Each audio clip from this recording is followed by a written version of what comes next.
I was reminded of the homily that Father Willie gave yesterday about the sacrament of reconciliation, and in some respects, at least what I understood when he talked about the fragrance that came from the aromatic nard that Mary used to anoint Jesus' feet, that fragrance is just permeated the whole household, and how with the sacrament of reconciliation, in effect, a person has a sense of that being, overwhelmed with the sense of something new and something beautiful and something uh, worthy.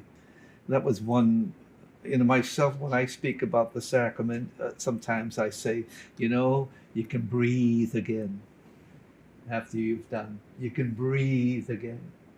Well, I say that because I saw two beautiful sentences that I wanted to use in Magnificat that said, Christ loves us because of who he is and not because of what we do. Christ loves us because of who he is and not because of what we do. And it was followed by another sentence that said, we do not earn Christ's love by proving our goodness, nor do we lessen our love with our failures.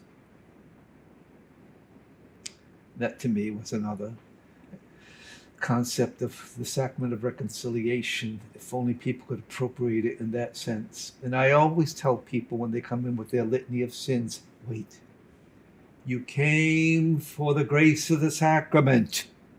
That's why you came. Yes, those other things that you just said are significant, but they're an indication and a reflection of how well you know Christ and your awareness of falling short of the mark. Lent for many has been a time for introspection and seeking reconciliation. Some find this introspection to be painful, having to acknowledge our human weaknesses. Remember that Christ loves us because of who he is and not because of what we do. And his love is unconditional. And we do not earn Christ's love by proving our goodness, nor do we lessen our love with our failures. The scriptures today speak of two men, Isaiah and Peter, who were loved by God, even as they admitted their weaknesses and their failures.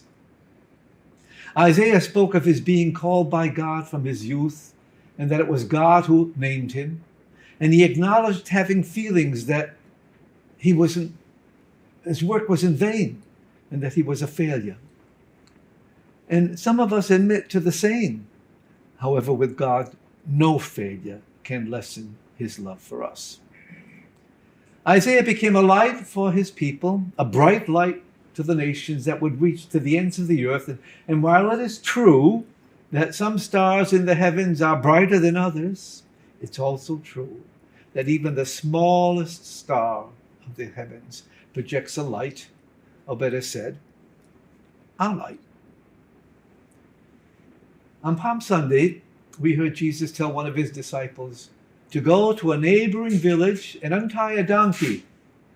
And should anyone ask you why you were doing this, simply say, the Master has need of it. The Master has need of us today to reveal the light that is within us. In that same gospel, we heard some Pharisees complain that the disciples of Jesus were making too much noise, dancing and celebrating the arrival of Christ into Jerusalem. And they asked Jesus to rebuke his disciples, to which Jesus replied, remember, I tell you, if they keep silent, the stones will cry out. The Master needs us to give voice to his message of love, compassion, and mercy. The Master needs us to put our light on a lampstand for all to see. In the gospel today, we met both Peter and Judas. Christ loved them both. The light that Judas was lost its brilliance. Not so with Peter. Although his light at times flickered and dimmed, we know that he would subsequently endure untold hardships and dangers because his Master had need of him. As we continue to engage the event of these holy days, consider asking the Master, what need does he have of us?